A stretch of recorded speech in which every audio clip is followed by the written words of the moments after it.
Hi, I'm Anna. I'm Shant, We're Satellite Citi. and this is Alive and Loud.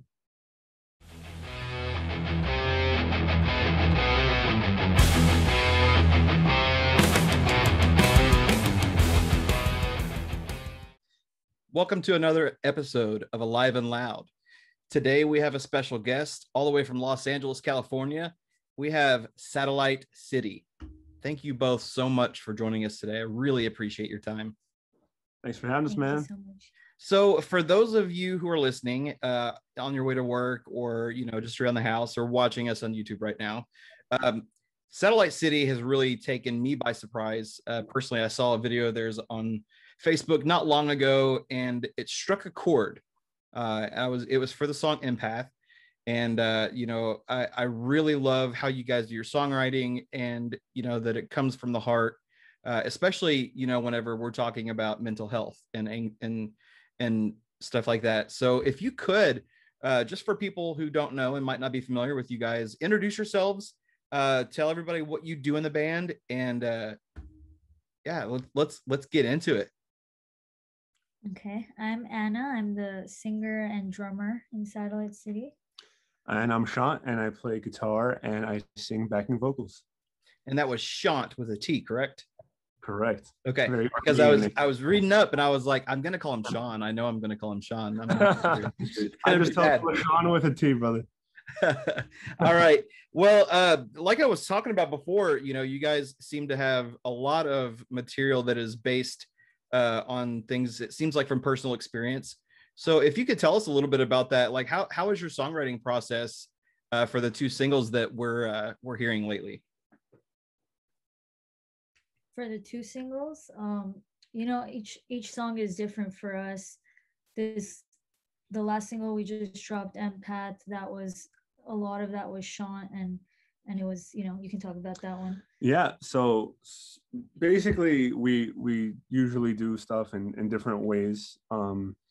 Either Anna brings in lyrics and I try to write music to it, or we just jam a riff and Anna will write lyrics on top of that. But for Empath, I wrote most of the lyrics because I never really write the lyrics in this band. It's usually Anna.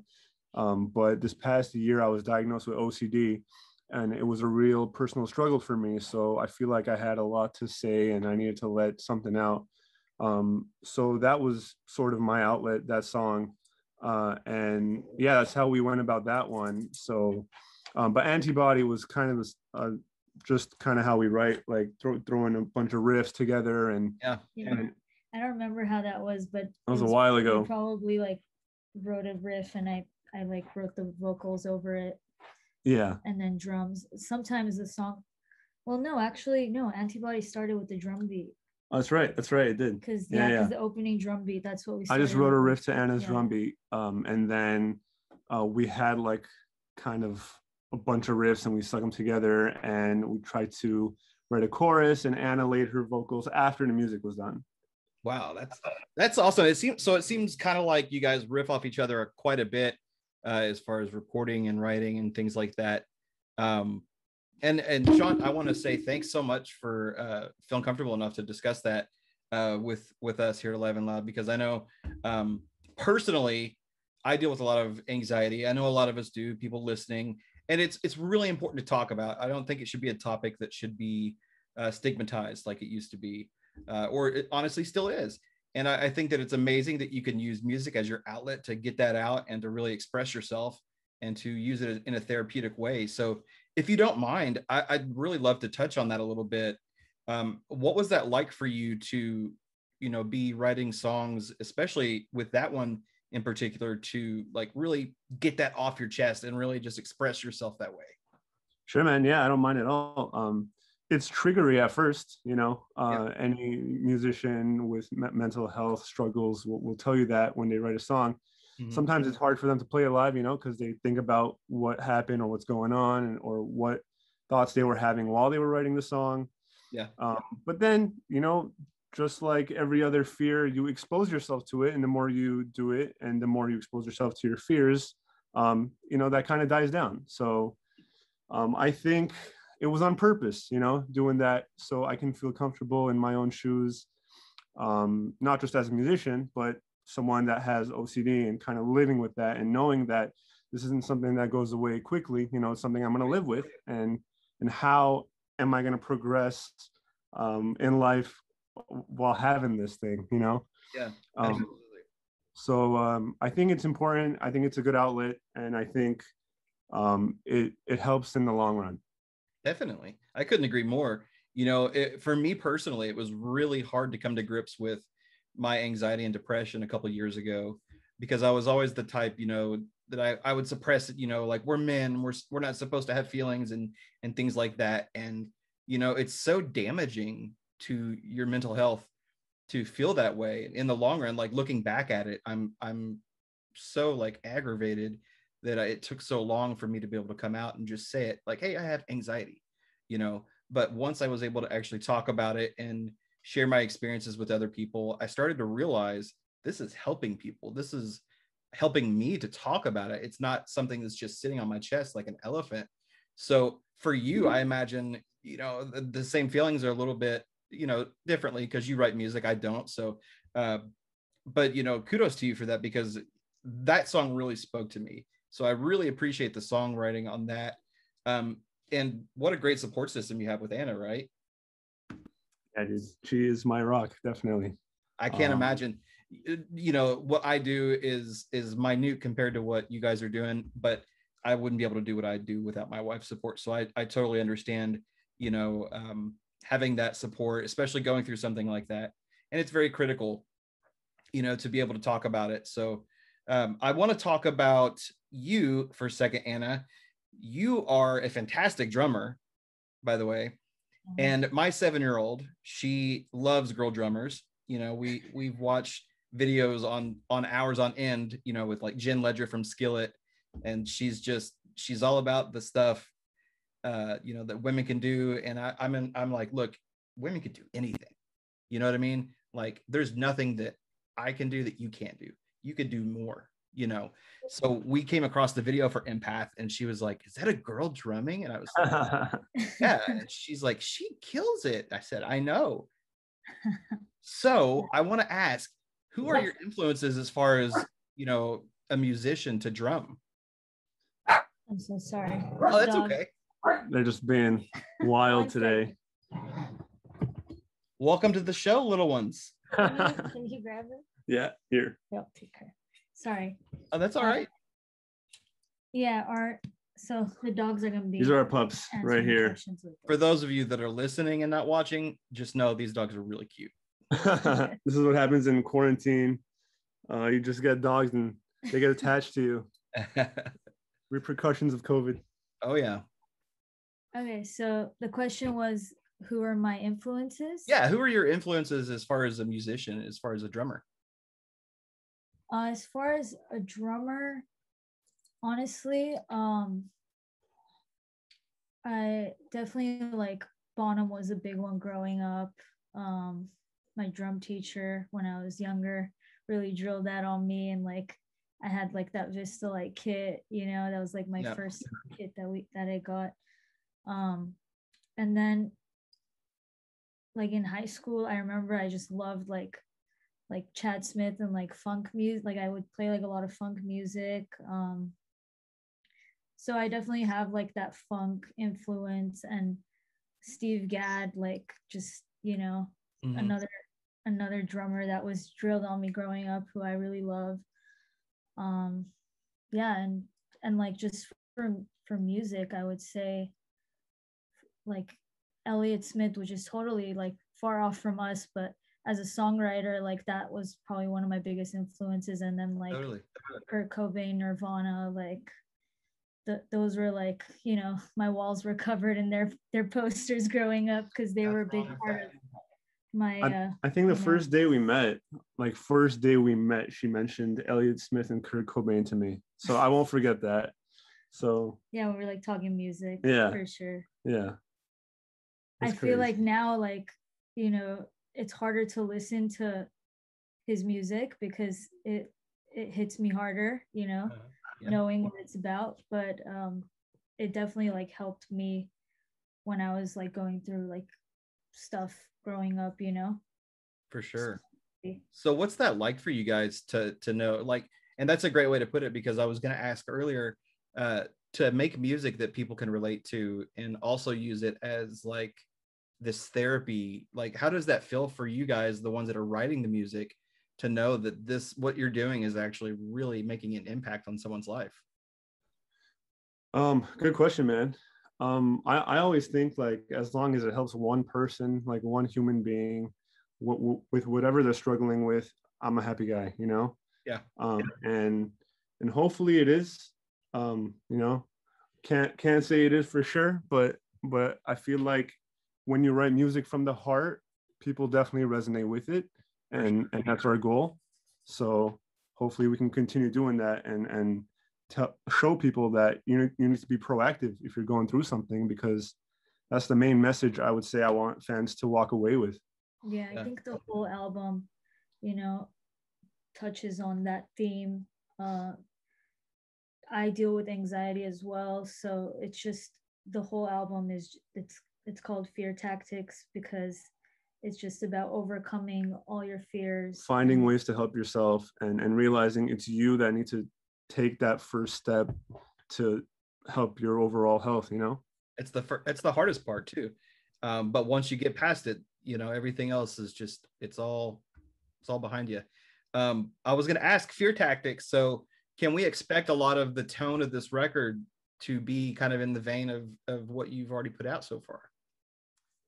Yeah, I think Antibody is a good song that kind of encompasses what the whole album's going to sound like. I think Empath was kind of a one-off, like a mid-tempo, kind of starts off like slow ballady, but the rest of the album is just straight hard rock tunes. And yeah, I'm super excited about it, super proud of it. I'm very thrilled to see it, because I know, for one, like I said, I came across that video on Facebook not long ago, and I was like, I have to find a way to get them on our show. I just have to, because, you know, a lot of artists these days are writing about many different things, but once I figured out what you were, you know, trying to say, I was like, yep, that's something that we definitely want our listeners to be able to take root and take hold of, that because it's so vital, you know, to get that message. And it wasn't really hard, you know, like listening to first, I think 30 seconds, you just kind of felt that come across. And so with Fear Tactics, when are we expecting that record to come out? So that drops September 3rd. Okay. And it'll be our album release show at the Troubadour the next day, September 4th. Wow. So if you're in the area, definitely go to the Troubadour. Yeah, in LA. Mm-hmm. So would you say something like, as far as like writing music from the heart is something that you always see, or would you like to maybe do, I know some people do like conceptual albums where they'll just create stories that are not from anything other than just fantasy, or maybe just ideals that you have in your head? Or do you always feel like that, you know, writing music is something that you want to keep personal? I think it's definitely both. Yeah, I'd say both.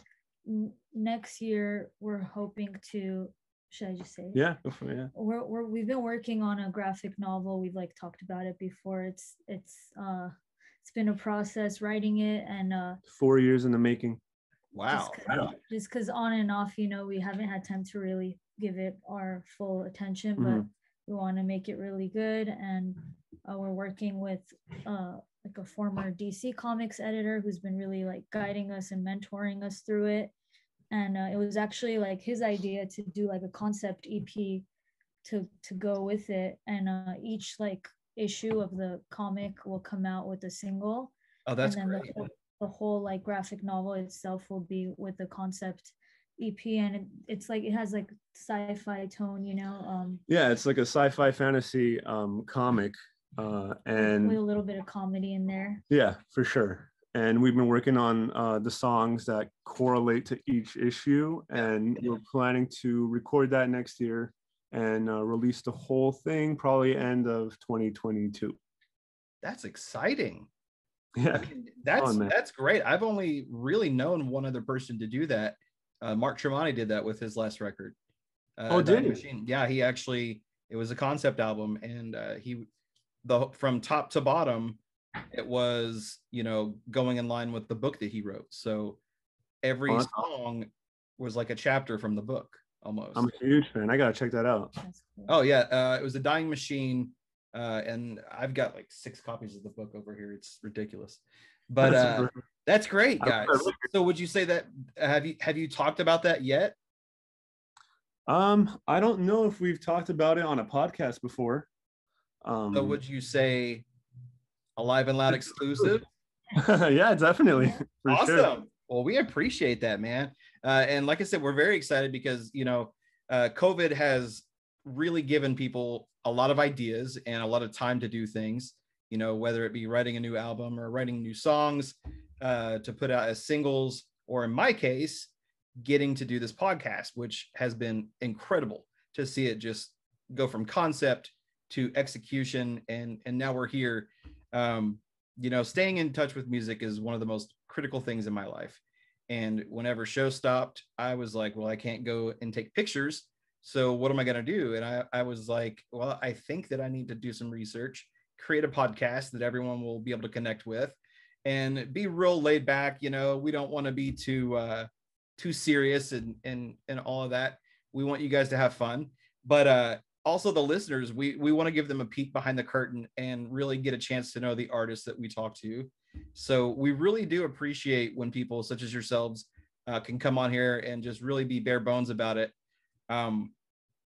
Gosh, I was gonna ask, I'm trying to find, I had a bullet point here, and the reason I'm saying this is because I don't want to mispronounce it. But all right, what we got here? All right, you don't want to load. Oh, whatever. So my next question was just going to be during COVID, you know, a global pandemic. You guys are LA based, correct? Yep. Yeah. So what have you guys found yourselves doing? You know, during all this downtime, has it been solely focused on, you know, the music, or have you done any fun things like hiking, or, you know, gotten into some true crime documentaries? Wow, we've done a lot, man. We've definitely done a lot. We shot both music videos during COVID. Okay. For Antibody and Empath. And we just like shot them. Well, did we shoot them both here? We did Antibody here. Yeah, we shot one of them just here. Just right here, like home. This is like literally garage behind us. much. Oh wow, okay. Yeah, and we just threw in a big green screen and shot Antibody there, and then but yeah, you know, we were trying to stay safe, you know, not going out with a big crew. But yeah, we were played video games. Yeah, we did that a lot. Playing Switch. What kind of games are you guys into? Oh man, anything on the Switch, dude. That's our favorite console, I think. Mario Party, Mario Odyssey, Mario Kart. I'm so terrible at that. The only good Mario game I was at was Mario 64. Dude, we played that too. That was great. And then, you know, of course, childhood nostalgia was the Zelda Ocarina of Time game. That was just one of the. Yeah. I love the open world concept type games. Fantastic. Breath of the Wild is amazing. See, I haven't got to play that. I haven't owned a gaming console since I'm 34 now, and I haven't owned a gaming console since I was probably 17. Dude, it's a distraction, but sometimes it's a healthy distraction. Depends how long you're playing. Yeah, for sure. As long as it's just long as it's like not more than 5 hours. Right. No. But what else have we done? Yeah, we've been working on a comic, trying to solidify that. We're almost done. I think we just need another round of editing and we'll be done with that. That took, Jesus, yeah, I'm not exaggerating, 4 to 5 years to make. So yeah, that was the biggest project we've been doing. We're both fans of writing, and I think we realized that during quarantine. Yeah. Not just, you know, lyrics or anything, but like stories and getting deep into that whole world and creating like big worlds of fantasy and sci-fi. I think it's something that we both been enjoying. And I like to draw, so I kind of like doodle the characters a little bit for the comic. Try to get an idea of what they're gonna look like. She's been sketching out the whole thing. Yeah. Oh yeah, and like wonderful. just sketching out panels and whatnot. like. Yeah. I can't wait to see it. I'll buy several copies. I don't care. I'm into that. I'm into it. So I was gonna ask Sean. So I talked to Anna about, you know, her influences musically. What, you know, as a guitar player, and by the way, holy shit, can you shred? Thanks, man. Like, Appreciate it. like that's one of the things that I love about music is I have an ear for shredders and people who can play. And you've got a great tone to your guitar, but I really want to find out what's behind all of that. So what really inspires you to play as far as, you know, being a guitar player? Well, first of all, thank you, man. I really appreciate that. I grew up with the classics. My dad showing me like everything from Sabbath, Led Zeppelin, Deep Purple. That's what I was kind of drilled on, and understanding like how Richie Blackmore does a solo, and like the riffs that Tony Iommi wrote. Like some were intricate, some were simple, but like they were heavy and melodic at the same time. And that's what I kind of like strive to do in Satellite. Just some heavy riffs, but kind of make it melodic, you know? Yeah. But yeah, in regards to like modern rock music, I grew up listening to Tool. It's something I always find myself going back into. Adam Jones's playing is so freaking unique. Yeah, he's not even human. I'm convinced. Insane. Big fan of System of a Down. And just their entire songwriting is what made me want to be a songwriter as well. You know, not even a guitar player, but a songwriter. That's what kind of got me into writing riffs and throwing like a cool vocal line over an intricate riff, which they do so well. But yeah, and then I guess later in my teens, it was just like different kinds of subgenres of metal, which was just like anything from Swedish metal to like death metal. Oh yeah. Progressive metal. Opeth is a big band for me. I've been listening to a lot. But more recently, I've been adoring this band called Spirit Box from Canada. Yes. Dude, they're absolutely fantastic. And yeah, their songwriting is insane. I think I'm just a fan of good songwriting, and I think they pull it off really well. Yeah, that's something that I think is really missed in a lot of music today, is the songwriting. People focus more on the musicality of it. And I feel like that's something that will come with good songwriting. Like if you focus too much on just the musicality of everything, then you get lost in the songwriting, kind of lacks. But with what I've seen and heard so far from you guys has been the complete opposite. Like your songwriting comes first, and then everything comes right behind it perfectly. You guys really have not missed a step so far, and I'm really excited to hear the full record. So I want to ask, with live shows coming back, do you have any specific artists that you're looking forward to going out and buying a ticket to see, or anybody that you're looking to play a show with? Oh, so many, dude. So many.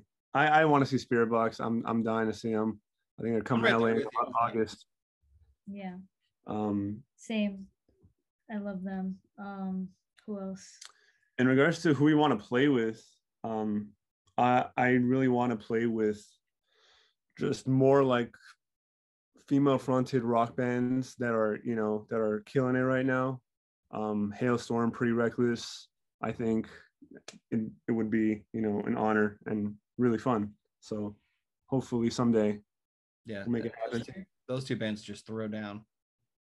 I know it would be fun to play at and attend festivals again. I'm a little nervous about going back to a crowd like that, but it's definitely, I think things are going to start going back to normal soon. And I thought I saw something about like this download test festival overseas recently, where they had a lot of precautions set up, and it was basically like a trial run to see how things were going to go.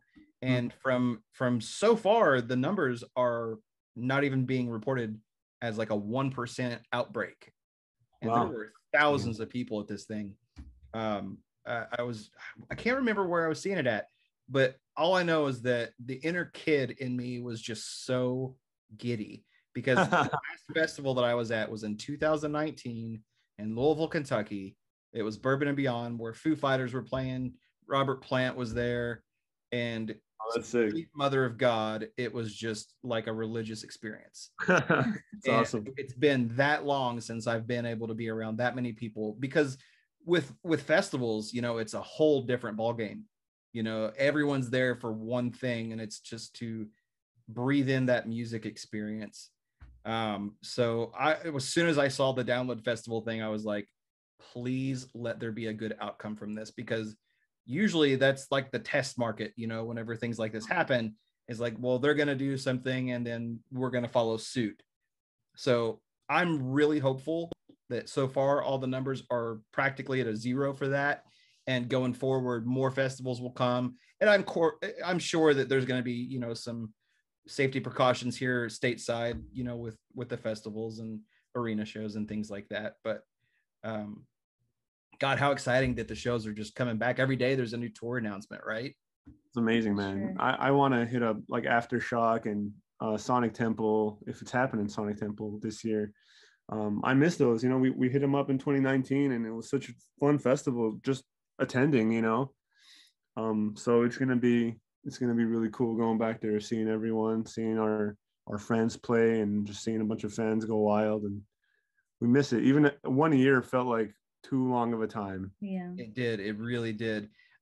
So guys, I have one last question, and I feel like specifically how you guys are, it's really important. The band name Satellite Citi. So where did the concept of that name come from? It was all you, huh?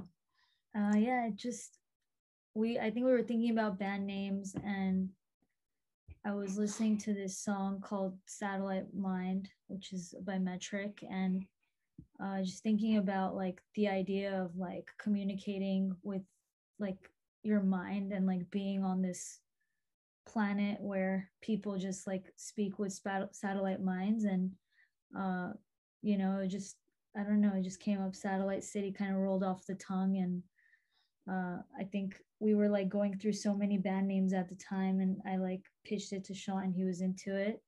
Yeah, I dug the vibe and the way she explained that to me, like the whole sci-fi feel of it. It just kind of went in line with what we already wanted to do, like make the whole band a theatrical performance, you know, and just make our shows more like a theater thing. Mm-hmm. So yeah, I think the band name kind of fit that, so we stuck to it. I think the band name came before like the whole stage thing happened. It did, yeah. We were an acoustic act for a few years, until I convinced Anna to start drumming and singing. Well, I'm glad you did that, because look how well that paid off. For sure. So as you can tell, or maybe you can't tell because of my big head, big sci-fi nerd here. Sick. So I love it. So there's this mental health awareness behind what you do. There's sci-fi. You guys seem to be into everything that I'm into, and I wish you both nothing but success going forward. And again, thank you a million times for coming on the show and talking to us here at Alive and Loud. Thank you, brother. It was an honor, man. Absolutely. For those of you that are listening and watching right now, make sure you check out the description. We're going to put some links in there so that you can find out everything you need to know about the band. We'll put in links about merch, where they're going to play at the Troubadour. You can find them on Apple. You're on Spotify too, yeah? Yep. So we'll post all their links in the description. Make sure you follow them. Tell them how much you support them, and buy the album when it comes out in September. And also, how kick-ass is it that we're getting a comic? You heard it here first. Make sure you tune into the next episode of Alive and Loud. Until then, guys, thank you so much for tuning in. Have a good day. Thank you, man. Cheers. Thank you.